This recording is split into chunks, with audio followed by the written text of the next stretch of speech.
Shalom, berjumpa kembali dengan channel Belajar Dunia Roh ya. Saat ini kita belajar lagi tentang 1 jam. Itu kata Tuhan, kata Yesus ya. Kata Tuhan Yesus itu kita harus berdoa, kita harus berjaga-jaga supaya jangan jatuh ke dalam pencobaan. Karena roh itu memang penurut, tapi daging itu lemah. Tuhan minta ya, kita itu berjaga, kita itu berdoa. 1 jam, kata Yesus, 1 jam.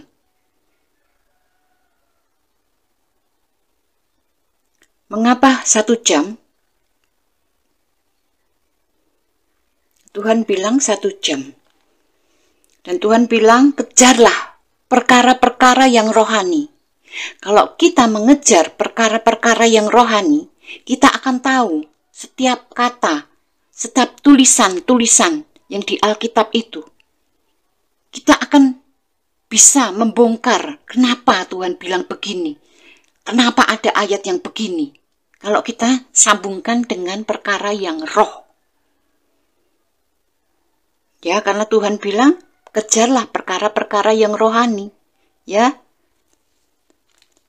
seperti Tuhan bilang, yang di Alkitab, terutama yang di kitab Taurat, tidak boleh, ibaratnya yang melayat ya, itu. Kenapa? Karena banyak sekali aturan-aturan di situ. Kenapa? Nah, itu akan nyambung kalau kita mengejar perkara-perkara yang rohani. Ya, seperti itu. Oh, ternyata itu waktu orang itu meninggal itu ternyata terjadi pelepasan-pelepasan. Nah, kalau itu terungkap dan tersingkap. Karena apa? Kita mengejar perkara-perkara yang rohani, akhirnya yang ini tersingkap. Oh, ternyata ini. Makanya Tuhan itu kalau berbicara tidak langsung dijabarkan secara rohnya. Itu tugas kita. Ya. Tugas kita untuk mengejar perkara-perkara yang rohani, otomatis kita akan melihat kenapa Tuhan itu ngomong ini gitu loh. Nah, kalau kita mengajar perkara-perkara yang rohani, akan ketemu, oh maksudnya Tuhan itu kalau melayat itu ada begini. Oh, ternyata pada saat orang meninggal itu terjadi pelepasan yang sangat membahayakan, resiko untuk yang melayat. Dan tentunya Tuhan tidak menerangkan secara detail, secara roh itu loh. Makanya setiap apa yang tertulis di Alkitab, setiap ajaran yang Yesus ajarkan, kita harus teliti, harus kita kerjakan sampai sedetil mungkin. Dengan kita mengerjakan, teliti sedetil mungkin, kita akan bisa mengerti, terbongkar itu apa yang tersurat dan tersirat di dalam Alkitab itu. Ya, dan makanya banyak ya dari pemuritan ini saya selalu menanyakan kabarnya, gimana kabarnya gitu. Ya Bu, baik Bu kabarnya, yang nggak baik saya sering nggak punya uang gitu. Kabarnya baik tapi dompetnya yang nggak baik gitu ya. Itu biasa ya, seperti itu. Itu selalu saya setiap kadang itu kalau saya itu sedang luang, saya sering japri murid-murid, bagaimana keadaanmu ya. Ada beberapa yang saya tanyakan dan baik Bu, tapi kenapa Bu, saya sering nggak punya uang gitu. Saya senang kalau ada murid-murid yang berterus terang apa adanya. Jadi saya sebagai gurunya akan menerangkan gitu loh. Makanya kemarin ada yang bertanya, kenapa Bu, aku sering nggak punya uang. Sudah, kamu nurut aja. Menyembah, worship 1 jam. Gitu kan. Terus akhirnya dia paginya menyembah, worship 1 jam. Saya mengatakannya sesuai apa yang Tuhan Yesus minta kepada para murid-muridnya. terutama kepada Petrus ya. Petrus itu adalah murid Yesus yang paling banyak berkomunikasi, bercakap-cakap dengan Yesus ya. Petrus itu. Makanya Petrus itu disuruh sama Tuhan berjaga, berdoa ya 1 jam saja ya. Nah, itu akhirnya saya bilang, udahlah kamu menyembah 1 jam. Ya, akhirnya dia menyembah 1 jam pagi itu. Akhirnya siangnya dapat berkat gitu kan. Nah, kenapa anak-anak Tuhan itu banyak kekurangan? Nah, itu karena disuruh nyembah 1 jam aja sulitnya minta ampun. Gitu loh.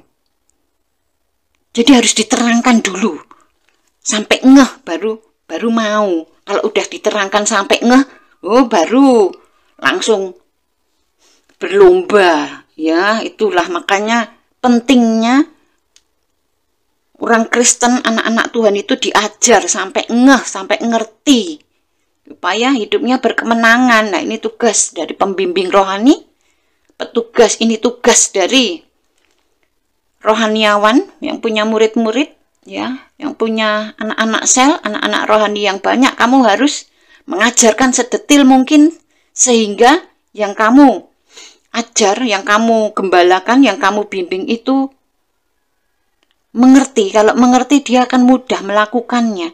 Kalau melakukan tanpa pengertian ya maksudnya opo gitu, suruh jalan-jalan kemana, suruh mengerjakan maksudnya apa. Nah, itu manusia, terutama manusia akhir zaman itu nggak mau mengerjakan kalau tidak mengerti, ya itu wajar. Makanya pentingnya perannya di sini seorang pembimbing rohani untuk memberi pengertian, ngejar yang perkara-perkara yang rohani. Makanya pembimbing rohani, pendeta, pelayan Tuhan itu harus mengejar perkara-perkara yang rohani supaya tersingkap semua apa yang ada di Alkitab, supaya tersingkap apa yang tersurat di situ, ya, supaya ini bisa disampaikan kepada umat Tuhan, anak-anak Tuhan. Karena mereka itu kalau melakukan tidak mengerti, ya maklum, tidak dikerjakan, ya toh. Makanya mengapa Tuhan minta kepada Petrus berjaga, berdoa 1 jam? Maksudnya begini ya, saya terangkan. Dalam 1 jam itu kalau kamu menyembah Tuhan dan malaikat-malaikat Tuhan itu bekerja. Saat kita menyembah, saat kita berdoa. Jadi setiap hari harus berdoa 1 jam. Dengan kamu berdoa, worship selama 1 jam, itu memberikan ruang dan gerak untuk malaikat Tuhan itu mengecek apa kebutuhanmu, apa yang habis dalam hidupmu. Mungkin uang, mungkin sembako, mungkin butuh perlindungan untuk anak-anakmu, suamimu. Dalam 1 jam itu, malaikat bekerja, mengecek, setelah itu melaporkan kepada Tuhan. Ya, setelah lapor kepada Tuhan, Tuhan akan mengirimkan ya apa yang dibutuhkan oleh orang yang menyembah tersebut, ya. Hanya setelah dicek, dilaporkan kepada Tuhan, akhirnya malaikat-malaikat Tuhan itu mempersiapkan, menyediakan apa yang dibutuhkan oleh anak Tuhan tersebut yang berdoa dalam 1 jam. Karena dalam 1 jam itu adalah ruang gerak malaikat untuk melayani kamu, sehingga kamu tidak akan kekurangan, sehingga tersedia bahan-bahan makanan di dalam rumahmu. Kalau kamu taat firman, kamu mentaati apa yang Yesus katakan, hidupmu tidak akan kekurangan. Hidupmu tidak sampai kamu tidak bisa makan, itu tidak. Karena malaikat-malaikat Tuhan itu dikomando Tuhan, disuruh Tuhan untuk melayani umat-umat ketebusannya. Siapa itu? Kita semua. Makanya dalam 1 jam itu kita memberi ruang gerak malaikat untuk mengecek, untuk melaporkan kepada Tuhan dan mempersiapkan dan menyediakan dan mengirim berkat apa yang kita butuhkan. Baik itu keuangan, baik itu bentuk perlindungan, dan apa yang kamu butuhkan dalam kehidupanmu. Itu malaikat akan melayani kamu dalam 1 jam. Ya, jadi pentingnya anak-anak Tuhan itu worship, menyembah 1 jam. Jangan ditawar ya, jangan ditawar ya. Sering anak Tuhan itu menawar. Kalau suruh membaca Alkitab 10 pasal, Bu, bisa enggak 5 pagi 5 sore? Boleh. Bu, bisa enggak membaca 30 pasal dibagi 3? Ya biasa mencicil ya, biasa kredit. Mungkin kebiasaan itu terbawa sehingga kalau disuruh baca Alkitab suka kredit. Bu, kalau pagi 5, 10-5, kalau diminta komitmen 30 pasal sehari, Bu minta 10 pagi ya Bu, baca 10, siang 10, malam 10, ya nggak apa-apa. Tapi kalau untuk yang ini 1 jam saja, saya mengarahkan tidak bisa dibagi. Karena kalau semakin kamu membagi 2, jadi setengah jam, itu akan semakin sempit ruang geraknya malaikat untuk melayani kamu. Belum lagi dalam setengah jam itu, kamu mungkin dalam setengah jam itu 15 menit kamu masih 15 menit pertama kamu masih mikir, itu aku tadi belum persiapkan anakku, aku belum baca WA, aku belum jemur pakaian, aku belum mencuci baju, aku belum ketemu temanku. Lah itu biasanya orang itu kalau menyembah, kalau worship, kalau berdoa, itu pikirannya kemana-mana gitu loh. Jadi butuh konsentrasi penuh. Jadi kalau awal-awal doa itu pikirannya masih kemana-mana. Lah kalau kamu 1 jam itu dibagi 30 menit, lah umpamanya kamu 15 menit pertama kamu pikirannya kemana-mana, kamu baru fokus menyembah berdoa di 15 menit terakhir, berarti malaikat hanya diberi ruang 15 menit. Nah itu gimana? Coba, walaupun malaikat itu gerakannya cepat, kalau kamu semakin memberikan ruang gerak, semakin jamnya itu, semakin ruang geraknya, waktunya itu diperbanyak ya, itu akan mempermudah malaikat Tuhan melayani kamu ya. Semuanya itu untuk menguntungkan kamu, untuk melayani kamu itu loh. Makanya Tuhan itu bilang 1 jam saja ya, kamu berjaga berdoa. Itu maksudnya Tuhan itu dibalik 1 jam saja perkataan Tuhan, percakapan Tuhan, permintaan Tuhan kepada muridnya yang sering diajak komunikasi, sering ngobrol sama Tuhan, itu adalah Rasul Petrus. Itu 1 jam. Tuhan minta 1 jam kepada Rasul Petrus. Tuhan juga minta, karena itu ditulis di Alkitab, maka Tuhan juga minta kepada kamu, anak-anak Tuhan, 1 jam. Kalau kita mengejar perkara-perkara yang rohani, kita akan ngerti kenapa Tuhan bilang 1 jam. Karena dibalik 1 jam ini memberi ruang gerak, memberi waktu untuk malaikat bekerja, mengecek, melaporkan kepada Tuhan, dan mempersiapkan, menyediakan, dan memunculkan di alam jasmani, sehingga terjadi penyediaan supranatural. Nggak tahu itu duit dari mana, nggak tahu. Yang penting kamu berdoa 1 jam. Entah itu kamu dalam bekerja, entah itu dari mana, itu nggak ngerti. Itu penyediaan supranatural, nggak usah kepakai logikamu. Jatahmu hanya berdoa, menyembah 1 jam. Selebihnya itu urusan Tuhan. Itu ya.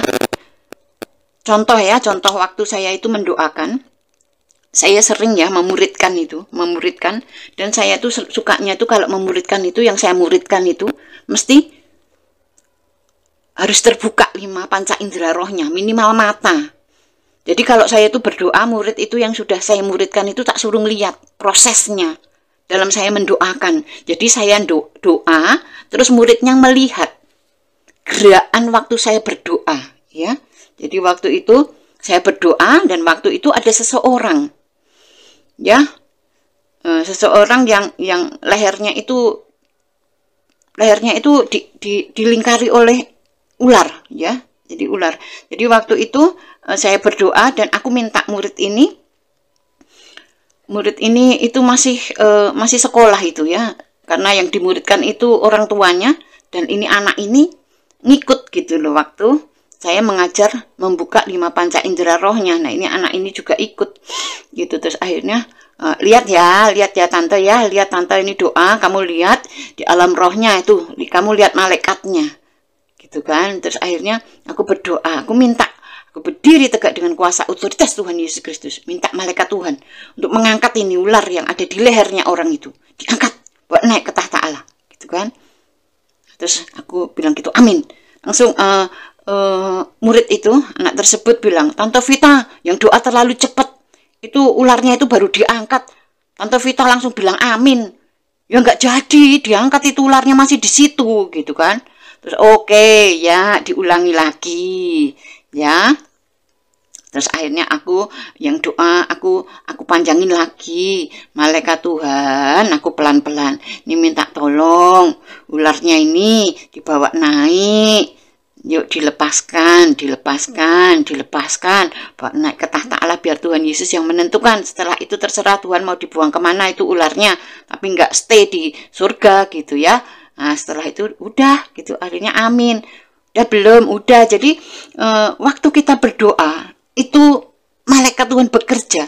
Jadi kalau kita itu dalam berdoa itu sangat sedikit waktunya, itu nggak ada kesempatan untuk malaikat bekerja. Akhirnya ya nggak ada hasilnya gitu ya. Jadi makanya pentingnya kita worship ya, berjam-jam itu penting supaya memberikan ruang gerak malaikat Tuhan melayani kita. Dan Tuhan hanya minta 1 jam ya, minimal 1 jam, syukur bisa 3 jam 4 jam ya.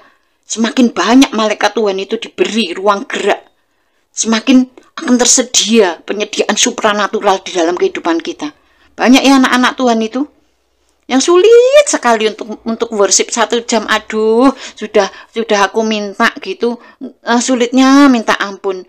Maunya baca Alkitab karena tahu kalau baca Alkitab itu terbuka 5 panca indera rohnya. Nah itu, makanya anak-anak Tuhan itu harus diberi pengertian. Itu, dengan membaca Alkitab terbuka 5 panca indera rohnya, langsung nyerbu. Makanya setelah ini aku terangkan yang ini.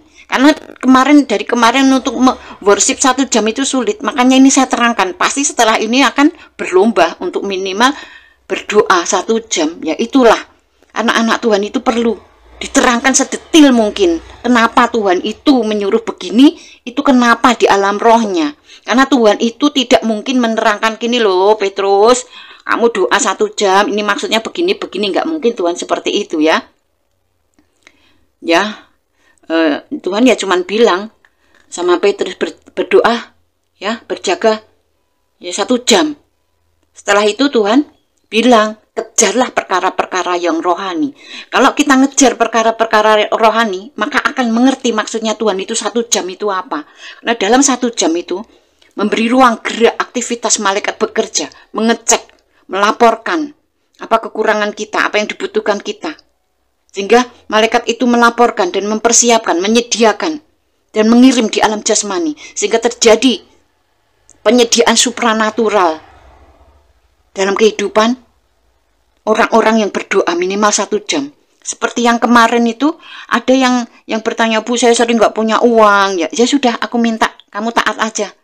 Ya, 1 jam saja. Terus paginya, itu dia, langsung paginya 1 jam. Siangnya, itu langsung dapat berkat. Nggak ngerti berkat itu dari mana, berkat yang supranatural dia dapat, Bu. Langsung laporan hari berikutnya, Bu, benar Bu, terima kasih Bu, kemarin waktu Ibu bilang suruh doa, akhirnya saya paginya doa 1 jam worship, terus siangnya dapat berkat Bu. Ya puji Tuhan.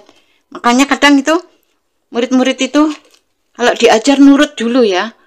Kadang walau belum tidak ngerti, nurut dulu. Nanti ada saatnya saya terangkan ini maksudnya apa gitu.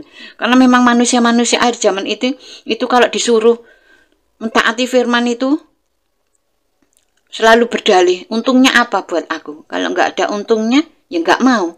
Untungnya apa membaca Alkitab? Kalau nggak ada untungnya, ya nggak mau. Setelah diterangkan baca Alkitab, membuka 5 panca indera roh, wah langsung nyerbu. Setelah itu tak suruh worship 1 jam, sulit sekali. Makanya dengan ini saya ajarkan, saya bukakan, saya jabarkan, supaya hidupmu tidak kekurangan, supaya terjadi penyediaan supranatural dalam kehidupanmu, supaya hidupmu, rumahmu penuh dengan bahan-bahan makanan. Kamu tidak kekurangan. Sangat memalukan kamu menyembah Yesus tapi kamu makan aja kesulitan. Karena apa? Bukan Tuhan Yesus pelit, cuman kamu nggak mau mentaati, nggak mau menyembah. Maunya minta, tapi nggak mau melakukan. Harus kamu lakukan, menyembah 1 jam. Setiap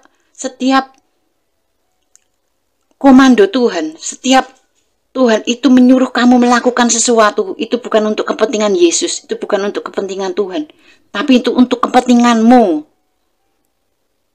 Jadi semuanya karena Tuhan mengasihi kamu. Cuman kamu itu kalau nggak diterangkan sedetail mungkin itu sulit sekali untuk melakukan. Padahal semuanya itu untuk kepentinganmu. Akhirnya kalau kamu nggak bisa makan, nggak punya duit, kamu nyalahkan Tuhan, aku jadi orang Kristen. Nggak punya duit, makan sulit, gitu. Akhirnya salah paham sama Tuhan. Bilang Tuhan nggak perhatian, bilang Tuhan pelit, bilang Tuhan nggak bisa memberkati. Ya karena kamu nggak mau menyembah, kamu nggak taat sama firman. Maunya minta. Kamu nggak mau dekat sama Yesus, akhirnya terjadi miskomunikasi. Banyak ya orang-orang Kristen itu. Ya dari yang apa namanya, yang konseling sama saya, udah Bu, saya tidak mau Tuhan-Tuhanan lagi, tidak mau gereja-gerejanan lagi. Mau Tuhan itu hanya Tuhan yang aku sembah itu hanya Tuhan yang tidak bisa memberkati aku, tidak bisa ngasih uang aku. Welah, kok bilang gitu? Loh, kamu salah, kok bilang gitu. Lah kamu tidak nuruti firman, tidak baca Alkitab. Pelitamu mati, rohanimu mati. Akhirnya kamu tidak melakukan firman. Akhirnya kamu lost kontak sama Tuhan. Akhirnya miskomunikasi. Sebenarnya Tuhan itu tidak jahat kalau kamu itu melakukan firman. Tuhan itu maunya kamu hidup diberkati, berkelimpahan. Tapi kamunya sendiri yang nggak nyambung, nggak ngeh, nggak mau melakukan. Kalau melakukan harus diterangkan. Nah, ini tugasnya pimpinan rohaniawan, pendeta, pelayan Tuhan yang tidak menerangkan. Akhirnya terjadi seperti ini dalam gereja Tuhan. Banyak orang-orang Kristen yang miskin, tidak bisa makan. Ini tugasnya para yang di mimbar-mimbar itu, tugasnya sebenarnya tugas mereka. Karena mereka nggak mau ngeroh, nggak mau ngejar yang perkara yang rohani.